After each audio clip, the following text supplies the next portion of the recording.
Charting Toward Intimacy covers mature topics. Listener discretion is advised. Charting Toward Intimacy covers mature topics. Listener discretion is advised. Hey there, welcome to Charting Toward Intimacy, where we're expanding the natural family planning conversation. I'm your host, Ellen Holloway.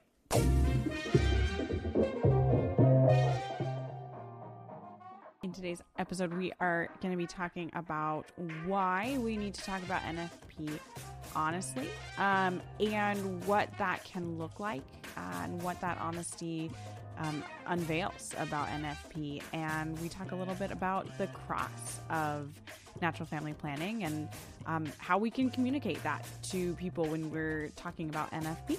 So let's get started. All right, we are welcoming Grace Stark to the podcast. Grace, I am so excited to have you here. Thanks for having me. I'm excited to be here. Can you start by giving us a little introduction to yourself and what you do in this space of natural family planning, fertility awareness? Sure. So I guess the first thing I should say is that I'm the assistant editor at Natural Womanhood, which is a nonprofit based out of San Antonio, but our team is all over the country, that is working to promote fertility awareness and natural family planning from kind of more of a secular standpoint, wanting to meet people where they are, realizing that there's a lot of common ground for religious people and non-religious people alike to come together and benefit from learning fertility awareness and, applying it in their lives. I have been the assistant editor for a little over a year now, but prior to that, I had written for them for, I think like 3 years or so. I started writing for them because I became a fertility awareness instructor back in, I think 2016, 2017 with the Couple to Couple League. So the symptothermal method, my husband and I teach that. And we kind of have this like long, crazy journey with fertility awareness and using NAPRO technology to treat infertility and doing all of this while living on the tropical island of Guam, nonetheless. So amazing. We've had quite the journey with it, but long story short, we became instructors while we were living on Guam, and we're hoping to kind of, with another couple, introduce fertility awareness to other people on the island. And I hope we succeeded in doing some of that. But we are now living in California and sporadically teach here and there. We've got 2 young kids now, so we do what we can. And right now I feel like my fertility awareness ministry is really with the work that I do with Natural Womanhood. So that is awesome. Beautiful. I love meeting people that are doing great work in this space. And especially like, it really seems like it's all very recent for people. It's like, I've been doing it for the past 5 years. I've been doing it for the past, I don't think I've met anyone that's like, oh yeah, I've been doing this since, 1990. So, we're all very new to this space, and it's exciting. We're doing a lot of great stuff lately.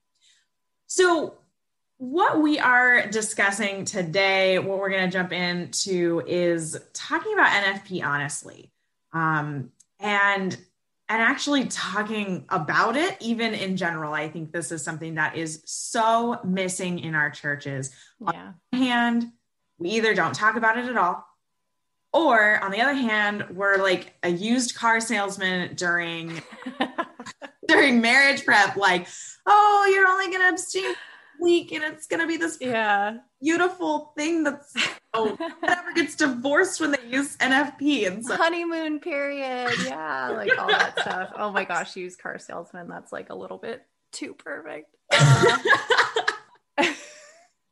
Oh my gosh. And yeah. Okay. So like first off, why do we need to talk about NFP honestly? Well, it's the same reason that we need to talk about anything that's hard, honestly, right? Like we don't tell our kids like, hey, when you grow up, go to medical school. It'll be super easy, you know, like, because then what happens? You tell somebody something's going to be easy. They get into it. It's hard. And they feel shame because they're like, no, I was told this was supposed to be easy. Something's wrong with me that this is not easy. And then that shame keeps people from reaching out and getting the help that they need. And not only getting the help that they need, but fostering the relationships in the community that are really, really necessary when you're trying to do something hard. You know, like anytime you're doing something difficult, you need to find people who are also doing that difficult thing to band together, to give you that support. And when people feel this shame, like, gosh, this is so hard and it's not supposed to be, that's not what I was told. They just miss out on the help, the community, all of that. And that frankly is what turns a lot of people off of it fairly quickly, I think. Right. I mean, you're told, like, okay, this is like the abstinence is going to make the heart go fonder, you know, like, and it's going to be like a week and it's fine. And then you're like, and then you are postpartum. You're postpartum and it's been 3 months. Yeah. And you're like, excuse me? What happened to my 1 week and then my honeymoon? Yeah. So yeah, we really do a disservice. That being said though, you know, going back to kind of the like car salesman tactic that a lot of, you know, people take, especially during like pre-Cana, you know, marriage prep kind of stuff. And just really trying to get people interested in NFP. It comes from a good place. It really does.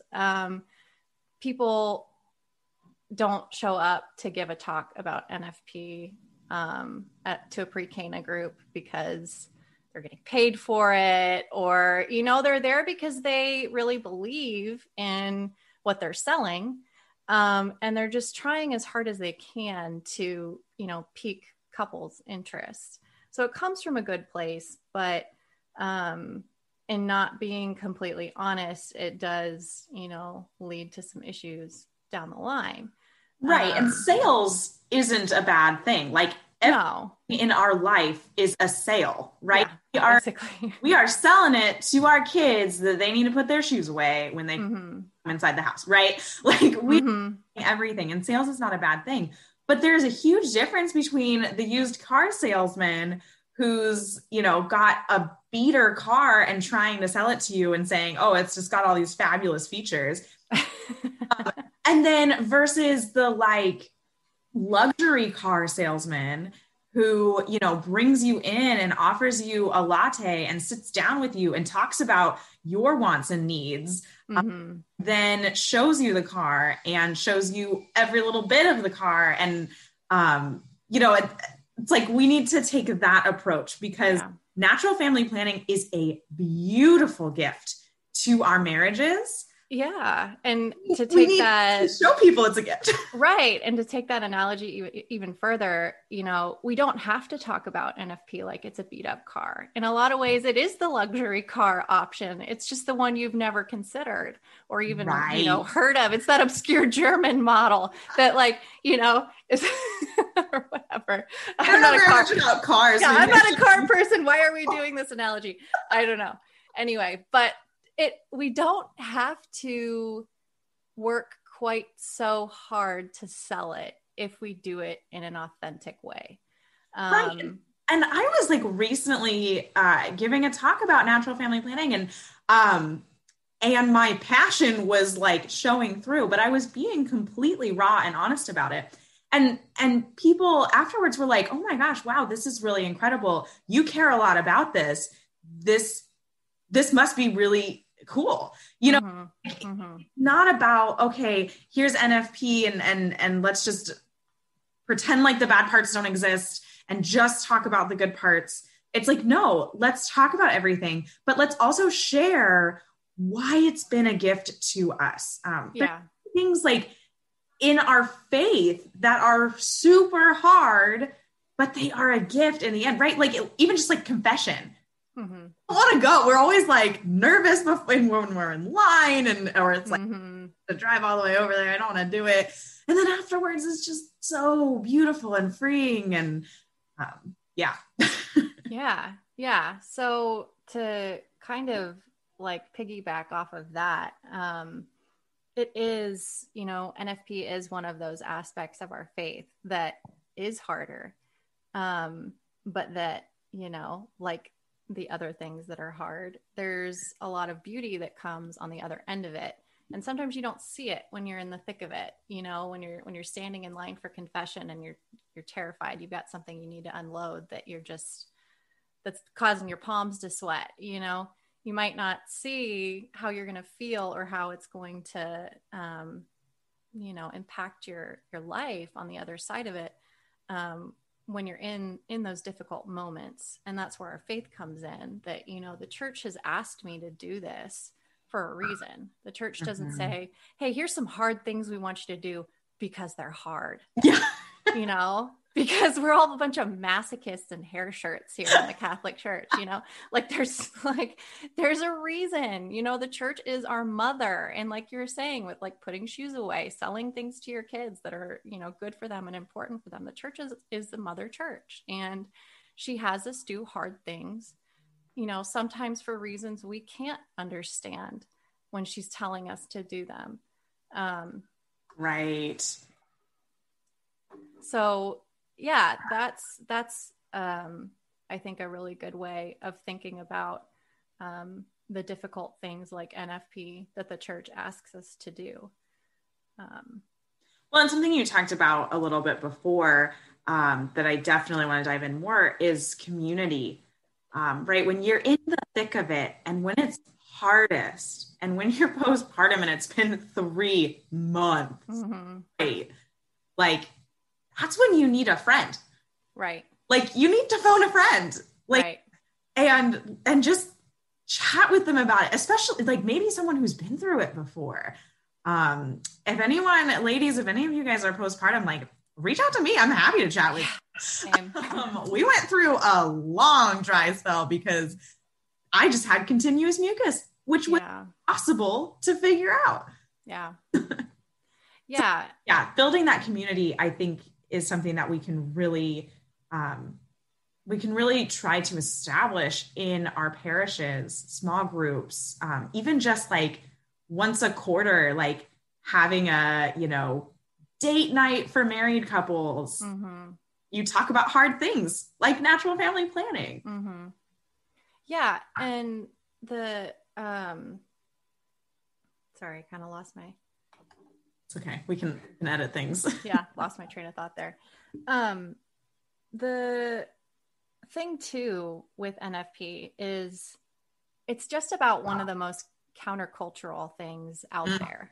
Yes. Right now. And gosh, it's hard to swim against the stream in any area, but really I feel like in this particular area, given the just bombarding messages that our culture has about sex, and the fact that, you can't watch any program on TV that, or a movie or anything that doesn't have, not only premarital sex, but just like this idea that like, it's just something that we do, it's something we should do. And that anything that's telling you to put the brakes on that is somehow regressive.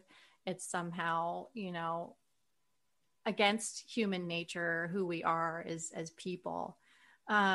So that community is so important when you're trying to live something so radical, so countercultural.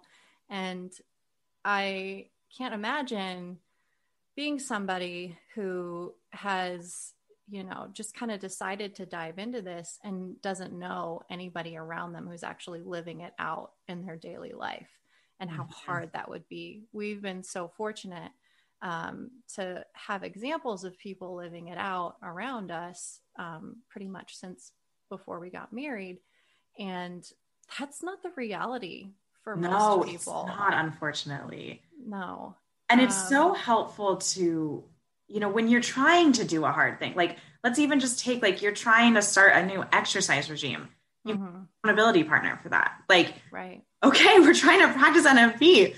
Not that you need like an accountability partner, that's your spouse. But support, just, I mean, we've been so blessed to be able to journey with so many couples that are living it out and practicing natural family planning. And it's just beautiful. And if you don't have that physically, and especially right now, because like none of us are seeing anybody in person anyway, surround yourself on social media with those people. There are fantastic like instructors and organizations that are putting out just fantastic content about fertility awareness and benefits, and also people just like telling their raw story. Like, go find them on Instagram. I'm pretty sure you follow the podcast on Instagram, like the suggested accounts to follow are going to be those kind of people. So just like, go look, go follow the podcast, please. Follow Natural Womanhood. There is just such good info out there, and it's so phenomenal to surround yourself, even just in that space, like on Instagram and on Facebook, because it really does help. Yeah, it definitely does. And, we also just need to, people like us who are in the know, who have been fortunate, that have been, blessed to be surrounded by the resources in the community that a lot of folks haven't.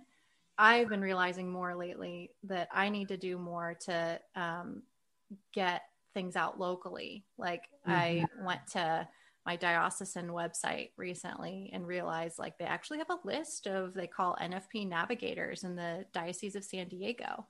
And I emailed them and I was like, okay, please put our names on there. And like, we need to have things out there so that people know that there are local resources, because that is something that can be difficult if you're in like an NFP desert kind of area where there aren't any instructors around, or there is no one collected resource where people can go and see like, oh, there are instructors near me. Because when you are dipping your toes into it at first, you might not even know that there are different methods. You might not know which, like instructors might be around you, could offer virtual there's just like, it's this whole world that a lot of people don't hear about until pre-Cana, which frankly is just way too late. And then a lot of people hear it and they're like, wait, this is something the church cares about? Bullshit, because I've never heard about it before. Right. I don't think the church actually cares about it. If this is the first time I'm hearing about it and I'm like 6 years old getting married, or whatever age you are, if you heard about it before, like, I don't know, the age of 12, 13, when you're maybe starting to cycle. And that was exactly my reaction when we heard about it during our marriage prep, is it was like, okay, clearly this isn't something the church actually cares about, because the information's limited. I was just talking with a couple, and they were talking about, they learned about natural family planning in marriage prep, and they were like, definitely on board and wanted the church teaching. But their only option was to like go drive like an hour and go take a class. Yeah. That was the only thing that was suggested to them. And they're like, we can't do that. We don't have time to, we're not going to. In the midst of planning your wedding. Yeah. And it's like, there's so many, you don't actually have to take an in-person class. Especially like after the year that was 2020, like every instructor is teaching virtually now. Right. Maybe not every, but like so many. I started teaching like virtually. And you don't have to go drive an hour or more to go take a class. And 10 years ago, that might have been the case, Sure. But it was like you were talking about at the very beginning, there are a lot of us there's been this influx of young people like us who are doing it for, who have just started doing it really.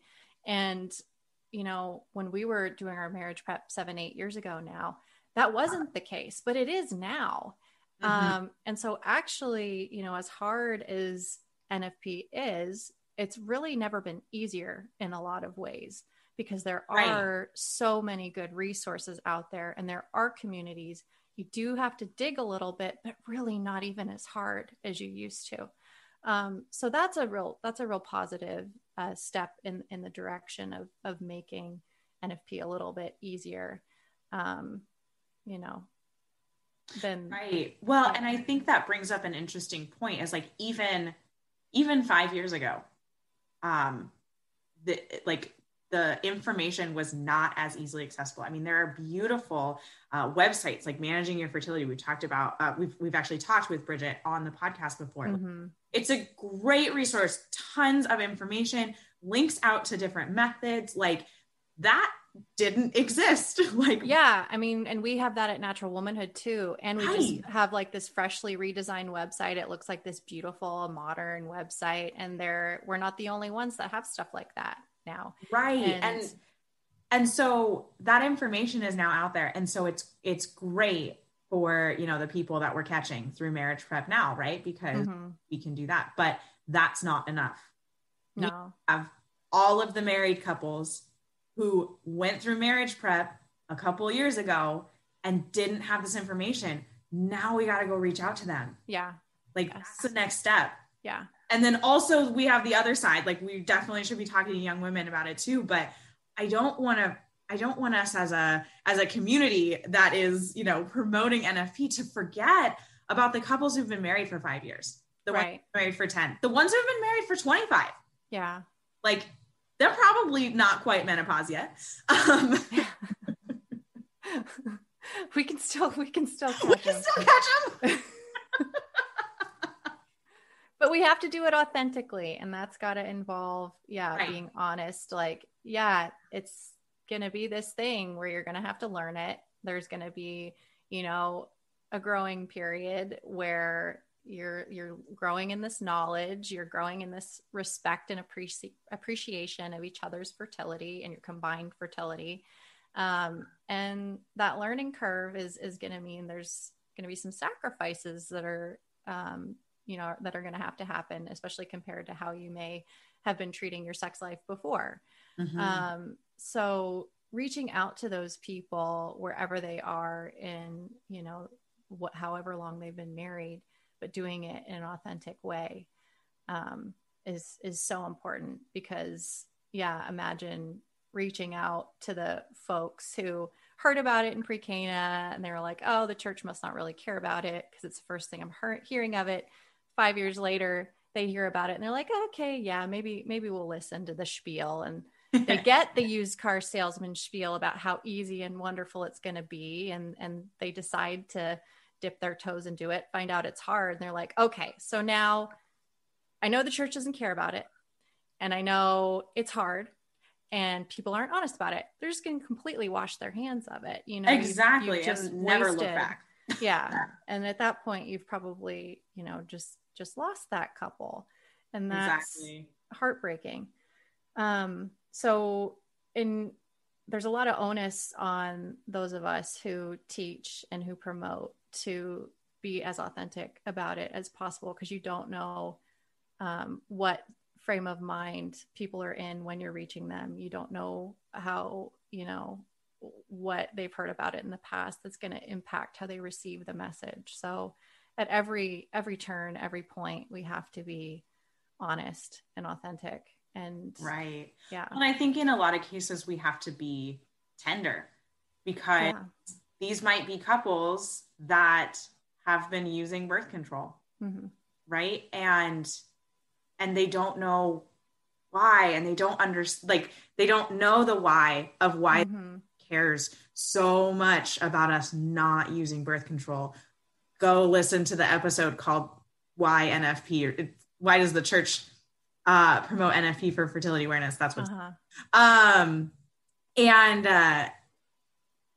so the blame game, or like creating too much negativity around the use of hormonal birth control, particularly, but just any form of contraception, can be, it just creates like closure. Yes. It puts people's guards up. It puts their back up. Yeah. And especially if somebody thought that that was their only option and they didn't know any better. And now they're, you know, maybe a little bit willing to hear about it. And then all of a sudden, if they're getting, you know, berated. Yeah, you're a terrible person for making this choice. And it's like, honestly, I like birth control is part of my story because I didn't know. And if someone had told me like, you made a terrible choice because you did this, like that would have completely closed me off. Yeah. Instead, like they just came to me with openness and authentic information and authentically caring about me. Yeah. And that's where we need to come, especially when we're talking to couples who have been using any form of contraception. Yeah. And I think, being honest about your own history, you know, whether you've been on the pill, whether you haven't, is also really helpful too.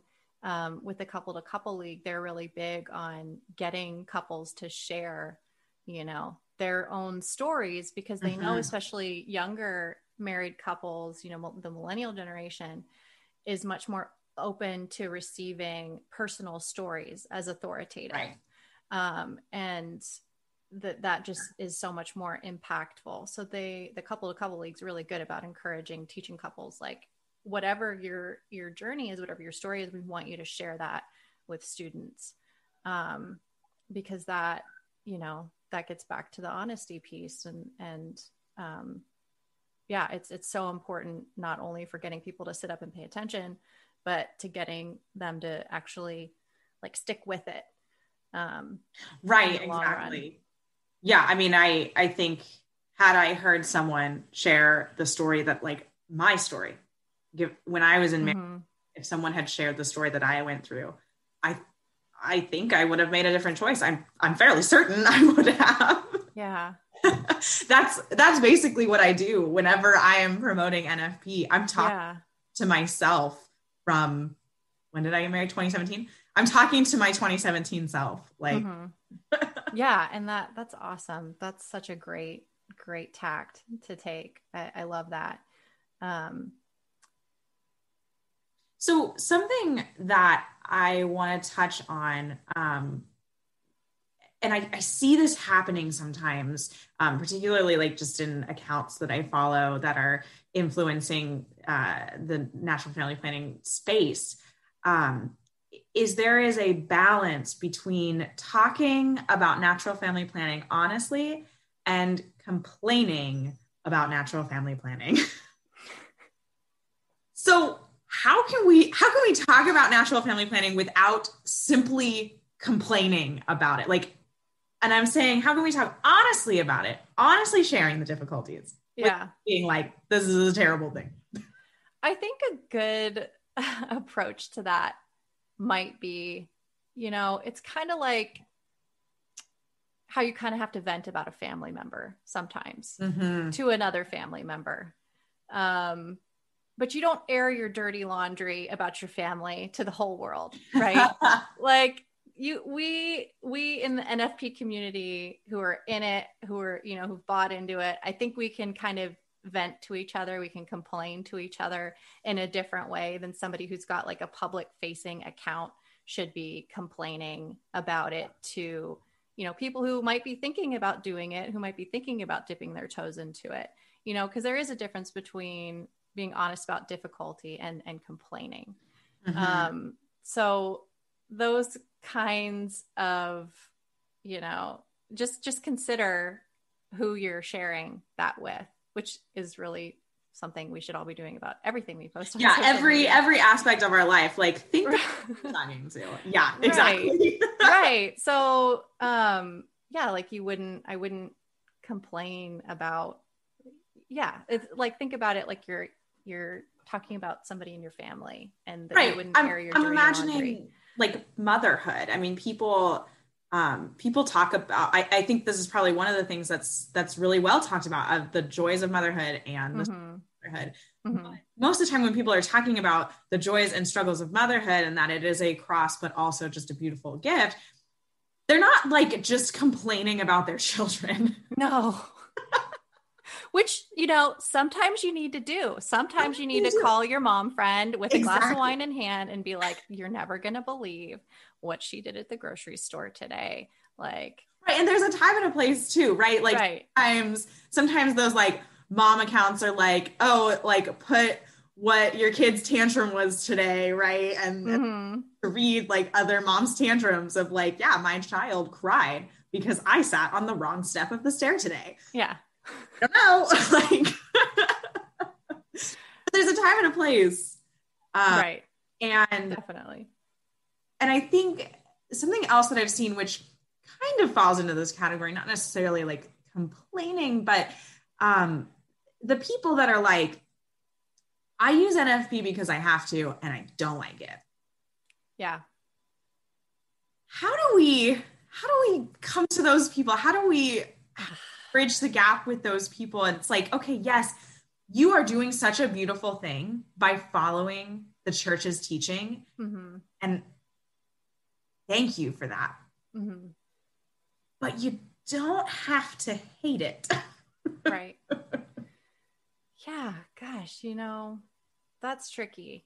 I think it's reframing for people that this is something I have to do, and that can start with how we teach people about it, how we talk to, people in pre-K, how we talk to our kids about it, in age appropriate ways.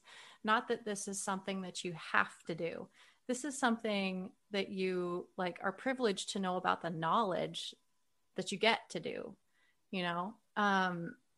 because birth control feels like something you have to do, right? Like, right. And I think a lot of people feel that way. It's like, oh, I have to go on birth control because there isn't any other choice. Right. Exactly. If you're going to have sex, you need to be responsible. Yeah. And birth control is something I have to do to be responsible. I think birth control is the have to do. NFP is the get to do, because somebody privileged you with the knowledge that it exists, and that, in the long run, it's actually going to be a lot better for you than birth control. It's not going to come with the side effects that birth control comes with, that, can range from, the annoying to the downright debilitating. And we're like constantly learning about the long-term effects now too. Right. We're just now learning about the long-term effects because women have now been taking it for 10, 20 years straight. Yeah. So things like, osteoporosis, and with Depo-Provera, like increased transmission of HIV. And there's just all this crazy stuff that's coming out that usually gets downplayed because of that. No, birth control is something you have to do. So we're just going to downplay. Well, and there's else. Money. There's money to be at made. Play, right? Like nobody's making money on NFP. Nobody. No. Not even the instructors, guys. Like nobody's making money. No. But there's a lot of money being made with birth control. Okay, I'm not gonna like get into. Yeah. I could get really cynical about money very quickly. I know. I could too. So yeah, I think taking somebody who's saying like, kind of doing the more complaining thing, like kind of doing some like gentle fraternal correction, like, hey, like maybe don't talk about it quite that way. Like, remember, this is a gift that we've been given. We can be honest about how difficult it is, but still acknowledge that it's a gift, much like motherhood, like you were saying.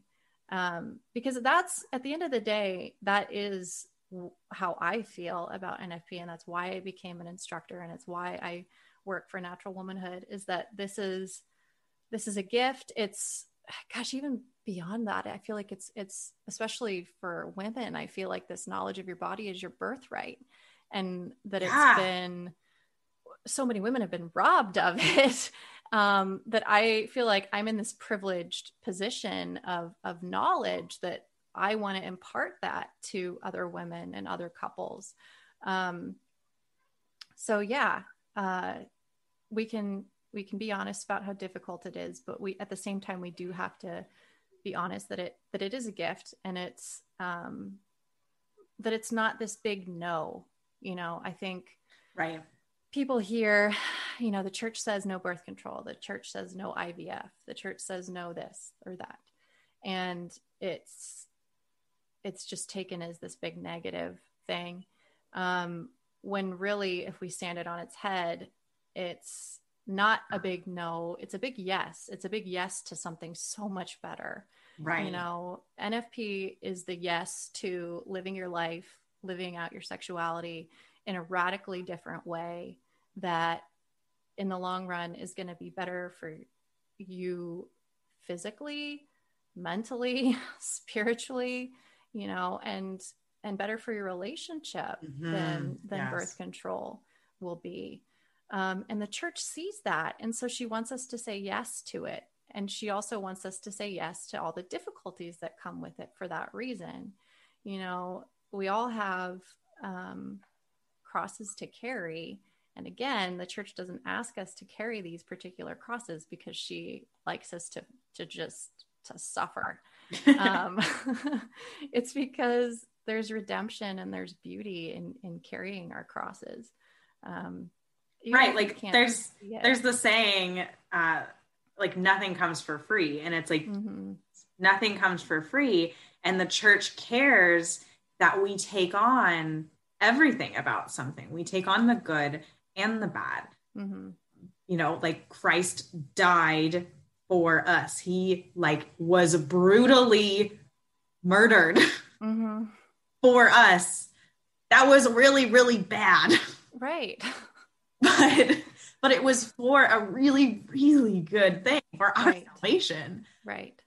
Exactly. And it's, I as I was thinking about what we were going to talk about in this podcast, the do it anyway kind of phrase popped into my head that, is attributed to Mother Teresa, a prayer that supposedly was written on one of the walls of the children's orphanage in Calcutta or something like that.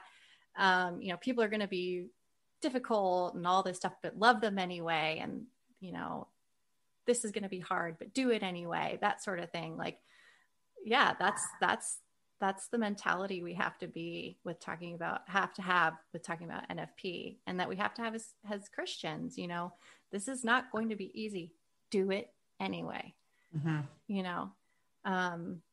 And I think, I know that at the end of the day, that's a lot more motivating for couples to hear than, because when you're getting the used car salesman spiel, we all get that icky feeling. We're like, right. There's a catch. When am I going to find it? So it can really only benefit us to be honest and to encourage people all the same, even when we're talking about the difficulties. Right. Because it's not our job to convince people, natural family planning. It's not our job to convince people of anything. It is our job to share the knowledge that we have, to love them, to be there for them. You can, what's the saying? You can lead a horse to water, but you can't make him drink. Exactly. It's not, other people's salvation isn't our job. Now, our job is to do everything we can to help save other people. Yeah. The actual saving, that's Jesus's job. Up to one guy and one guy only. He's got that. We're supposed to help. Right. Yeah. And that's a good point, because it can feel sometimes like, oh gosh, if I don't reach all the people I possibly can, I'm not doing my job, and surrendering at the end of the day. And that's where, before you go to talk about NFP, just praying, and saying Lord, give me the words, speak through me, let me be your vessel, help me speak honestly and openly in a way that will be, that will open the ears and the hearts of the people to whom I'm talking. And remembering at the end of the day that that we just need to constantly be asking his grace to flow through us when we're speaking, his truth. Mm-hmm. And yeah, that's not going to involve, it's so easy, it's wonderful, just do it, kind of talk. Yeah, definitely. Oh my gosh, this has just been such a fun and life-giving conversation for me. Oh, I'm so glad. Me too. It's been great. Was there anything else you wanted to add in before we wrap up this episode? I would just say, we've talked a lot about being honest about the hard things, about, the abstinence that you're going to deal with. And that's just kind of part and parcel of NFP. But talking about how those things can be a feature rather than a bug, that through, abstinence, through having to deal with, the difficulties of NFP, that there's redemption to be had on the other end of that, that they're not this bug that you just have to get through. They're actually a feature. And when you're dealing with abstinence with your spouse, you can find other ways to connect that can still be fruitful. And, it's like I was saying to my husband the other night, because I'm only, I'm postpartum sort of ish, in that I'm still breastfeeding. So my cycles are still not totally normal. Yeah. So that can still lead, and we're, trying not to conceive for the time being, so that does still lead to these longer periods of abstinence. I was kind of mulling things over with my husband the other night, and I was like, can you imagine what it would be like if we could just have sex whenever we wanted? Wouldn't it be kind of maybe just a little bit less special when you think about it? And he was like, yeah, it would just kind of be on the menu of activities we could do in the evening. Yeah. I was like, yeah, that's a good way to put it. It would be okay, are we gonna, watch a movie, or are we gonna have sex tonight? But, on the nights when we can come together, we want to do that. It's not just this other option that we have, it's right. Oh, the anticipation is real and good. We've talked about that, desire for your spouse is a good thing. Mm-hmm. Podcast before. And so, yeah, it's we do. It's such a good point that you're mentioning. So many people, they talk about okay, abstinence is hard, and they're honest about abstinence is hard, but there are such good things that do come from the abstinence. Right. And sometimes abstinence isn't hard, right? Mm-hmm. Please don't feel like something's wrong with you. Yeah. If abstinence isn't hard. That's a good point. Yeah. I was talking with a friend of mine, and she talks about how the periods of abstinence have helped their relationship so much because mm-hmm. She doesn't feel like she always has to be available. There isn't that mm-hmm. Puritanical duty to always be available to your spouse. Right.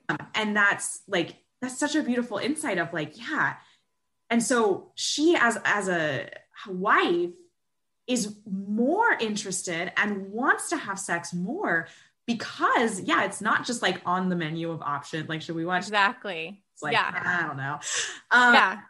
And it makes it more meaningful. Oh, I love that. Oh. Yeah. So think about it as a whole feature. About that. Yeah. Right. I know. Yeah. Just stand it on its head. It's not a bug. Abstinence is not a bug of the program. It's a feature. And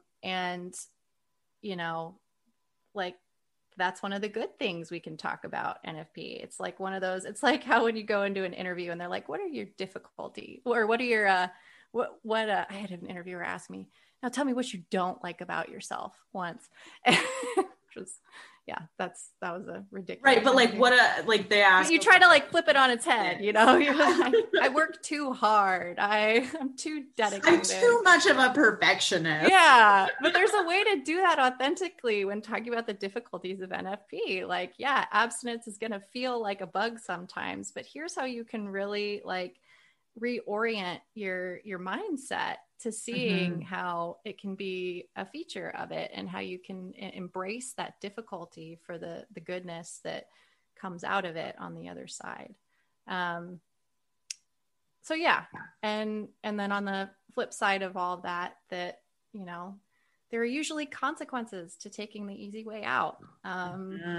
You know, and we are starting to really find out about some of those consequences. Yeah. I mean, the birth control pill, like, could make you end up like attracted to somebody who isn't genetically compatible with you, is, you know, one thing that they're kind of starting to think like, oh, is that really something it could be doing? It can lead to permanent infertility. Right. People do not talk about this. Like, the birth control pill came about, and I'm for sure going to do an episode about the history of natural family planning and history of birth control. But the birth control pill came about in Nazi Germany when they were trying to make the Jewish women infertile. And so they pumped them with hormones to try to make them infertile, but they found out that it was only kind of creating this like temporary infertility. And that's the beginnings of the pill. I have never heard that. It's insane.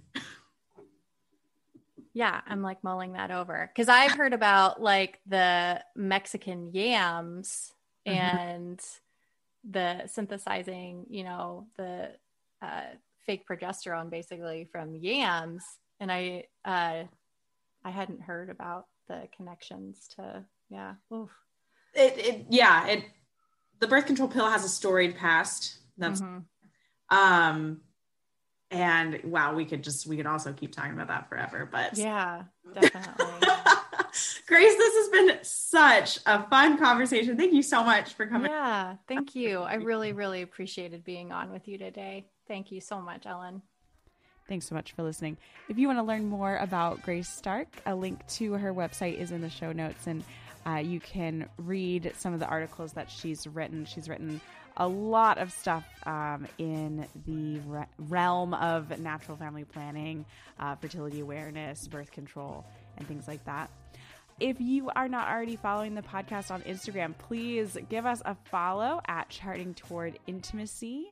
And if you have questions, comments, anything, and you just want to reach out, you can reach out to us on Instagram, or you can send me an email, and my email address is in the show notes. Until next time.